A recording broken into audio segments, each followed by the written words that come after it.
दोस्तों, इन कछुओं के बच्चों को देख रहे हैं आप। इन्होंने अभी अभी धरती पर पैर रखा है। इनके सामने एक परीक्षा की घड़ी है। वो समुद्र के लहरों में जाकर वहां पर तैरना चाहते हैं, लेकिन इनमें से अब कुछ बच्चे ही चुने जाएंगे जो सबसे ज्यादा फुर्तीले और सबसे ज्यादा ताकतवर होंगे।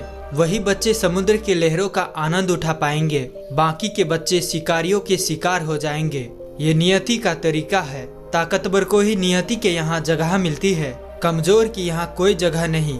इस बात में कोई शक नहीं कि पुराने जमाने के लोग बहुत ताकतवर हुआ करते थे, और ये बात भी सच है कि वो लोग जिंदा रहने के लिए खाना खाते थे और हम सिर्फ अपने जीभ के स्वाद के लिए खाना खाते हैं। चाणक्य ने अपने एक प्रसिद्ध श्लोक में कहा है कि रोटी से 10 गुना ज्यादा ऊर्जा आटे में होती है, आटे से 10 गुना ताकतवर दूध होता है, और दूध से 8 गुना ताकतवर मांसाहार होता है, और मांसाहार से 10 गुना ताकतवर घी होता है। आज की तारीख में यदि किसी इंसान को घी खाने के लिए दिया जाए तो वो 1 चम्मच से ज्यादा नहीं खा पाएगा, और यदि पुराने जमाने में देखा जाए तो उनका सबसे अच्छा खाना घी होता था। आप महाराणा प्रताप के बारे में तो पढ़ा ही होगा। वो जितना वजन लेकर रणभूमि में लड़ते थे, इतना वजन तो आज के 4 आदमी उठा भी नहीं पाएंगे। वो लोग इस दुनिया में सच में जिंदा थे, और हम सभी शायद जबरदस्ती जिंदा है।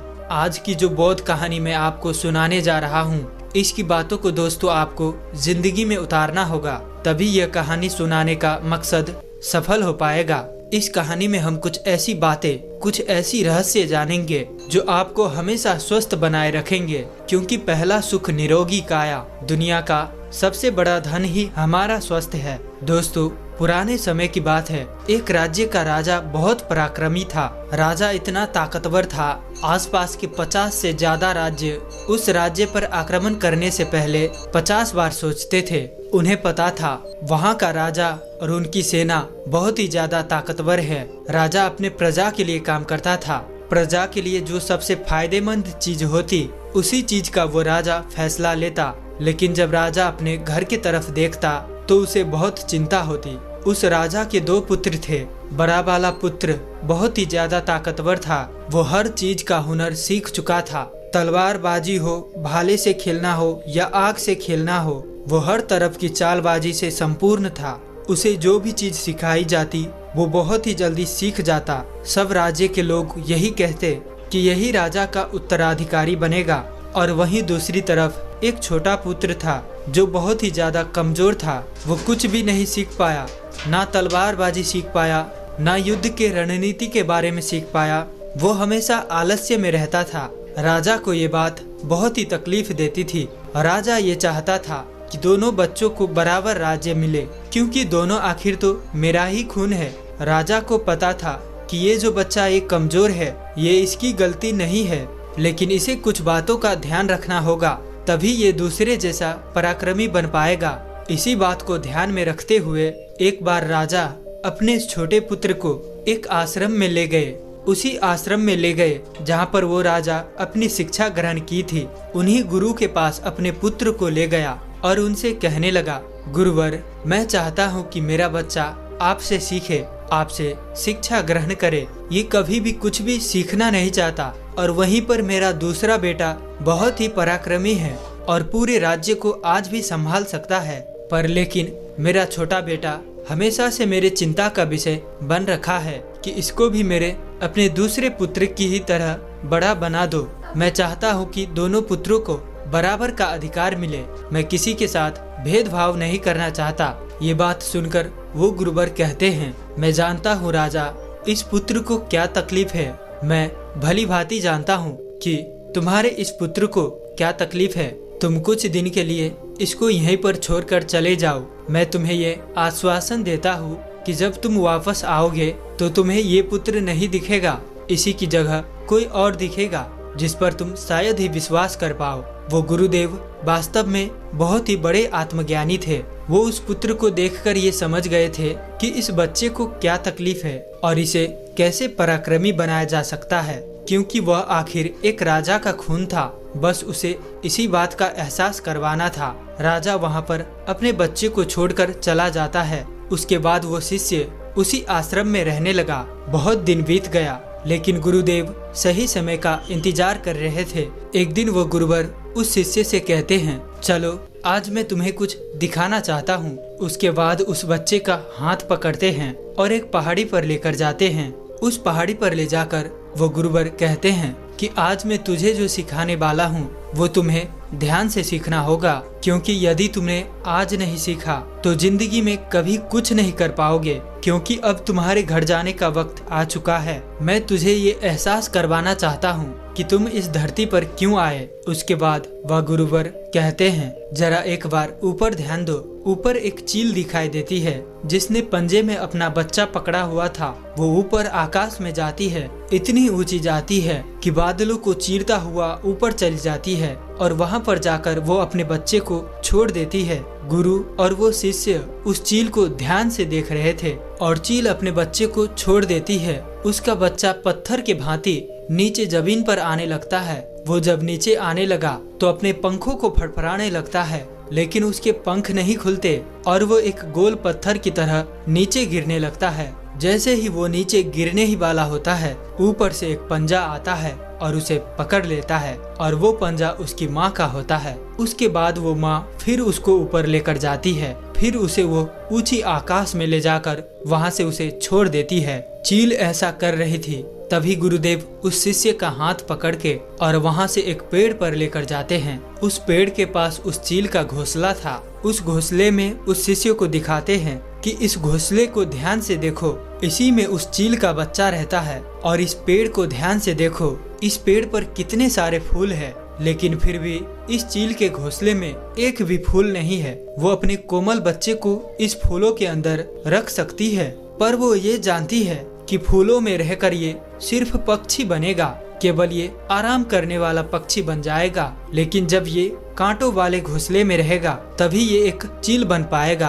और तुम भी एक राजा के बेटे हो, इसीलिए तुम्हें इस तरीके से फूलों में नहीं रखा जा सकता। तुम्हें भी कांटों में रहकर अपने आप को मजबूत बनाना होगा। और वो चील आज यही कर रही है। वो चील अपने बच्चे के भीतर से वो डर भगाना चाह रही है, उन्हें ऊंची उड़ान लेना सिखा रही है। वो बार बार जाकर के अपने बच्चे को ऊंचाई से पटक रही है, बहुत ऊपर से पटक रही है, ताकि वो उड़ना सीख सके, उसके भीतर के डर दूर हो सके, वो बादल को चीरता हुआ आसमान में उड़ सके। वो जिस चीज के लिए पैदा हुआ है, वो जहाँ पर पैदा हुआ है, वो माँ अपने बच्चे को सिखाना चाहती है, उसका एहसास कराना चाहती है कि यदि वो किसी दूसरे पक्षी की योनि में पैदा हुआ होता तो ये सब उसे करना नहीं पड़ता। वो एक फूलों में पैदा होता और फूलों में ही खत्म हो जाता। लेकिन चील के बच्चे का ये एक नियम होता है, नियति उसे तभी जिंदा रखेगी जब वो ये सब हुनर सीखेगा। और तुम भी एक राजा के बेटे हो, तुम भी जब ये हुनर नहीं सीख पाओगे तो अपने राज्य की सुरक्षा नहीं कर पाओगे, तुम एक दिन मारे जाओगे। ये देखकर वो शिष्य को बहुत कुछ सीखने को मिला। उसने कहा, गुरुवर, मुझे बहुत कुछ एहसास हो रहा है। मुझे पता है कि मैं एक राजा का बेटा हूँ और मैं ये भी जानता हूँ जिंदा नहीं रह सकता। उसके बाद वह गुरुवर उस शिष्य को पकड़कर आश्रम में ले आते हैं और वहाँ पर वह गुरुवर उस शिष्य से कहते हैं, मैं तुझे अब कुछ बातें सिखा रहा हूँ जो पूरे जिंदगी अपने जीवन में याद रखना। चील से तो तुमने बहुत कुछ सीख लिया, लेकिन तुम चील के बच्चे की तरह तो ज्ञान नहीं ले सकते। आखिर तो तुम भी एक इंसान ही हो, तुम्हें इंसान की तरह ही अपने शरीर को बनाना होगा। आज मैं तुझे कुछ बातें बता रहा हूँ जो तुम्हें अपने घर जाकर करनी है, तभी तुम एक पराक्रमी राजा बन पाओगे। तुम अपने शरीर को स्वस्थ रख पाओगे, क्योंकि राजा कभी बीमार नहीं पड़ता और तुम्हें बीमार नहीं पड़ना है। तुम्हें इस बातों का हमेशा ध्यान रखना होगा। पहली बात जो तुम्हें ध्यान रखनी है, हमेशा सुबह जल्दी उठना। और तुम एक इंसान हो, इसीलिए तुम्हारे लिए ज्यादा से ज्यादा 6 से 8 घंटे की नींद तुम्हारे लिए बहुत है। इससे ज्यादा कभी मत सोना। और सुबह जल्दी उठकर अपना जो हुनर होता है, जो एक राजा अपने हुनर सीखता है, वो हुनर तुम्हें सुबह जल्दी उठकर ब्रह्म मुहूर्त में सीखना है। सुबह जल्दी उठकर तुम्हें योगा और प्राणायाम का प्रयास करना है। अपने शरीर को जितना तुम स्वस्थ रखते हो उससे भी कहीं ज्यादा तुम्हें अपनी अंदर की शक्ति को स्वस्थ रखना, अंदर की शक्ति को जागृत करना, तुम्हें मानसिक शक्ति को भी उतना ही बढ़ाना है। और यही मानसिक शक्ति तुम्हें ध्यान से मिलेगी। हमेशा ध्यान करना, अपने मस्तिष्क को सक्रिय रखना, सदैव सुबह जल्दी उठकर प्राणायाम करने की अभ्यास करना, सुबह जल्दी उठकर योगा करना। योगा की बहुत सी चरणें होती है। योगा से शरीर और मन दोनों ताकतवर बनता है। और यदि जिस दिन तुम सुबह जल्दी उठ नहीं पाते हो तो एक तरीका अपनाना, इससे तुम बहुत जल्दी उठ पाओगे। जिस दिन यदि तुम 15 मिनट लेट हो जाते हो उस दिन अपने शरीर पर एक कोड़ा मरवा देना। यदि दूसरे दिन आधा घंटा लेट हो जाते हो तो 2 कोड़े मरवा देना। देखना 10-12 दिन में ही तुम उस समय उठने लगोगे जिस समय तुम उठना चाहते थे। दूसरी बात, हमेशा ध्यान रखना, भरपूर स्वस्थ आहार का सेवन करना। संतुलित भोजन को सर्वश्रेष्ठ भोजन कहा जाता है। ये खाना भरपूर मात्रा में स्वस्थ होती है। कभी भी ऐसे चीज मत खाना जो तुम्हारे शरीर को नुकसान पहुंचाती हो। हमेशा तुम स्वस्थ और संतुलित खाना खाना। यहाँ पर संतुलित का मतलब ये है कि खाना उतना ही खाना कि खाना में वो सभी प्रकार के तत्व मौजूद होना चाहिए जो हमारे शरीर के लिए स्वस्थकारी है। और हमें उतना ही खाना चाहिए जितना कि हमें भूख लगी है, उससे 20% कम ही खाना चाहिए। इससे हमारे शरीर में खाना जल्दी पचता है और खाना कभी पेट में पड़ा पड़ा नहीं सड़ता है। जैसे कि सब्जियां, फल फूल, दूध, दही और विभिन्न प्रकार के दाल एवं चने। और यही होता है असली भोजन। हमेशा भोजन करना। जीव के स्वाद के लिए तुम ऐसी चीज मत खाना जो तुम्हारे शरीर को नुकसान पहुंचाती हो।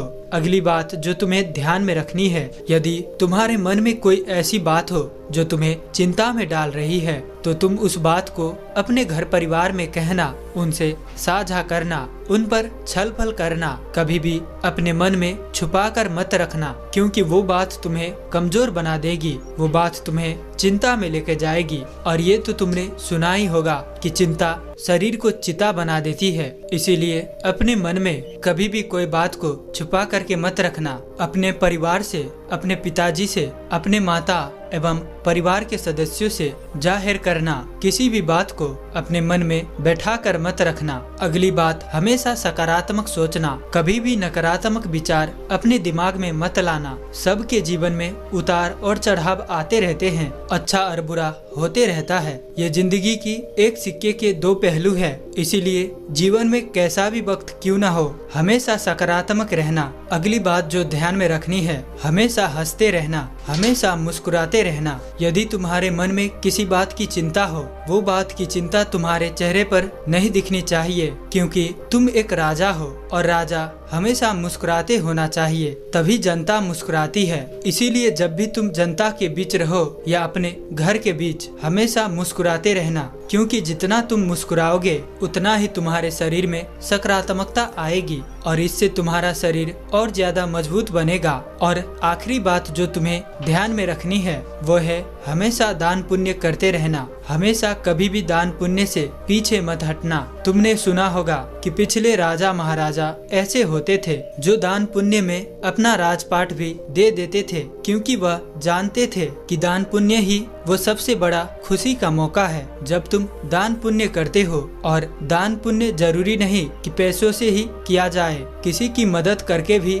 हम दान पुण्य कर सकते हैं। इसीलिए कभी भी दान पुण्य में पीछे मत हटना, क्योंकि जब हम दान पुण्य करते हैं तो हमारे मन में एक अंदरूनी खुशी होती है और वही खुशी हमारे शरीर को मजबूत बनाती है, वही खुशी हमें स्वस्थ और सक्रिय रखती है। इसीलिए कभी भी दान पुण्य में पीछे मत रहना, हमेशा दान पुण्य करते रहना, क्योंकि जितना दान पुण्य करोगे तुम्हारी संपत्ति घटेगी नहीं बल्कि बढ़ती जाएगी। उसके बाद वह शिष्य उन गुरुवर के चरणों में गिर जाता है और कहने लगता है कि गुरुवर, आपने जो मुझे शिक्षा दी है मैं इसे जिंदगी भर याद रखूंगा। उसके बाद वो शिष्य कहता है, गुरुवर अब मुझे आज्ञा दीजिए, मैं अपने राज्य में जाना चाहता हूँ। उसके बाद गुरुदेव उन्हें जाने की आज्ञा दे देते हैं। इस तरह से वो बच्चा एक शक्तिशाली सम्राट बन जाता है। दोस्तों, उम्मीद है कि आपको ये कहानी पसंद आई होगी और इसमें बताई गई बातों को यदि आप अपनी जिंदगी में अनुसरण करते हो तो दोस्तों आप हमेशा स्वस्थ रहोगे और हमारे इस वीडियो बनाने का मकसद भी पूरा हो जाएगा। और यदि कहानी पसंद आई हो तो वीडियो को लाइक और चैनल को सब्सक्राइब जरूर कर देना। तो मैं किशन शर्मा आपसे मिलते हैं ऐसी कोई और नई वीडियो में। तब तक के लिए अपना ख्याल रखें।